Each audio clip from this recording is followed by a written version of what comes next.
So good day netizens, gusto mo mag-business, naghahanap ka ng murang pang-deliver, pasok tayo sa loob, silip tayo ng mga unit, tara. Yeah, so by the way netizens, ito pala hindi ko to na-vlog last time, bagong dating lang to RFI 175, parang pantapat to sa mga maxi scooter na 150 like NMAX, PCX.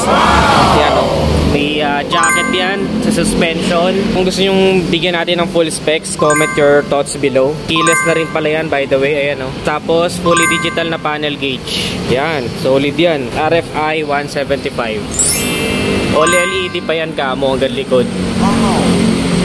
Para sa mga curious, ang kanyang cash price ay 94,000 pesos.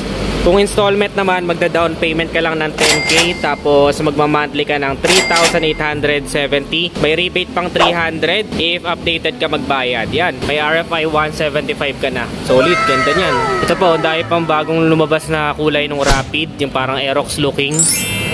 May blue, ito maganda, parang legit talaga. Matte black, plus gusto mo naman na matingkad, parang si Bumblebee. Si Optimum Pride do. Si Bumblebee, ayan o.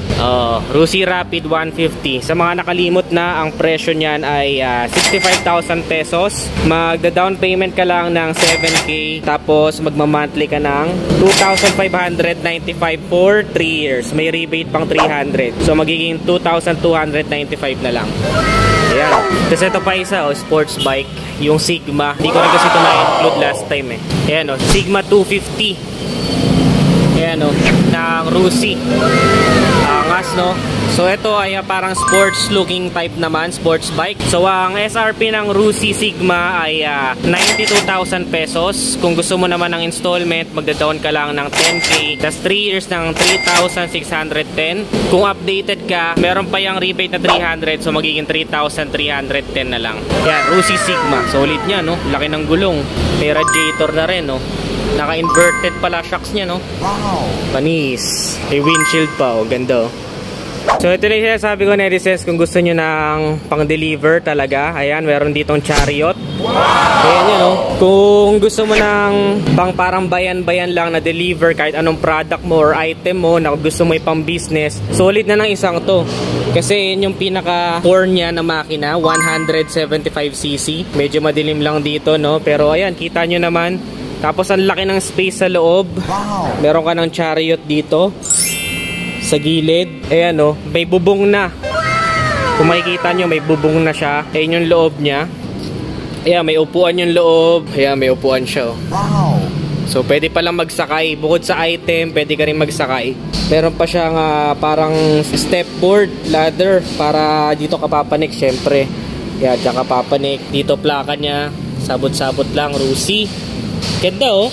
Pwede na talaga to pang business, no? Kung gusto mo talaga ng mga bayan-bayan lang, di ko lang sure kung pwede to sa EDSA. Comment nga kayo sa baba kung pwede sa EDSA to. Alam ko kasi bawal eh. Tapos ayan naman yung kanyang panel gauge, mga buttons niya. Mukhang goods na goods naman tong isang to, no? Ayos naman, oh. Ganda rin. Ganda, maganda quality niya. Ayan, oh, glass yan. Oh, may glass.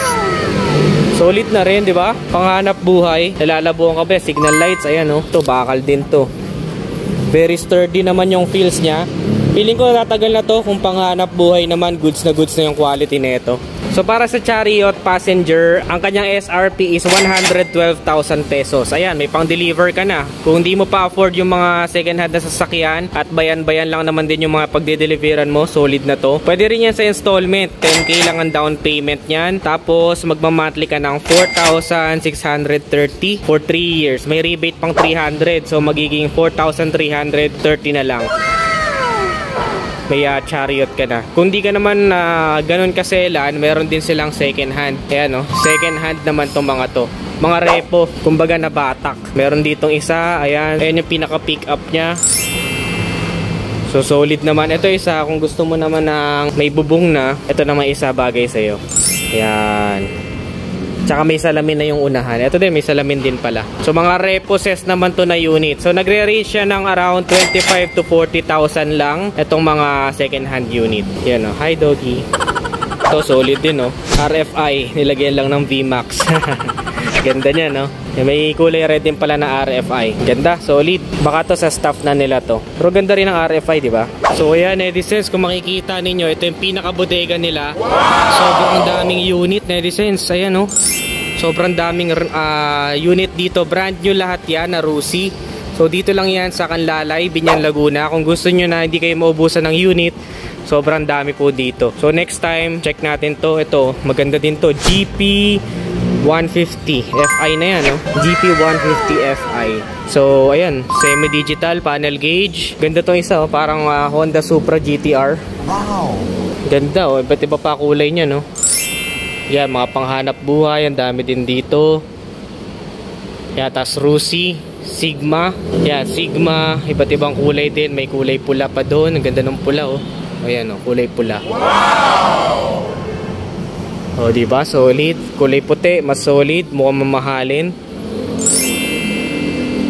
Ayan, nandito Rusi, handa silang maghatid ng mga abot-kayang motor para sa mga Pilipino na gusto talaga magkaroon ng pang-service, pang-araw-araw. Ito lang yan, Rusi Canlalay, Biñan, Laguna. So that's it for today's vlog, guys. Kung nagustuhan nyo, don't forget to follow this page and give this video a thumbs up or a heart. Ano pang ibang motor o ano mga motor dyan ang gusto nyo bigyan natin ng specs walkthrough or review next vlog, comment your thoughts below. Again, this is Ned Adriano. Always keep it cool and ride safe always. Bye-bye now.